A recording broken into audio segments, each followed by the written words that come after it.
ভিউটা অসাধারণ লাগছে। ভালো করে নে। তুই কিছু বলবো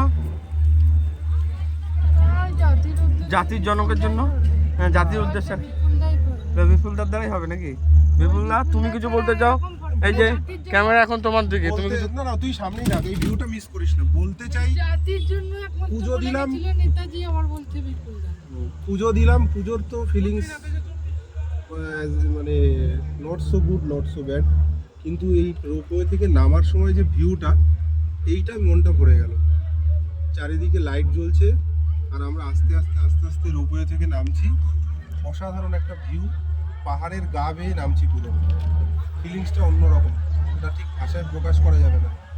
পাহাড়ের মাঝখান দিয়ে পাহাড়ের বুক চিরে নেমে যাচ্ছে একেবারে নেমে এরপরে যাব হারকিপৌরি ঘাট, সেখানে গিয়ে গঙ্গা ঘাটে আবার আরতি দেখবো আমরা, তারপরে হোটেল। তো আপাতত রোপওয়ে থেকে নামছি, সঙ্গে অসাধারণ একটা প্রাকৃতিক দৃশ্য দেখতে দেখতে। তো পরে নেক্সট আপডেট আবার হারকিপৌরি ঘাটে গিয়ে দিচ্ছি, দেখা হবে খুব শীঘ্রই। Tata, bye bye, see you soon.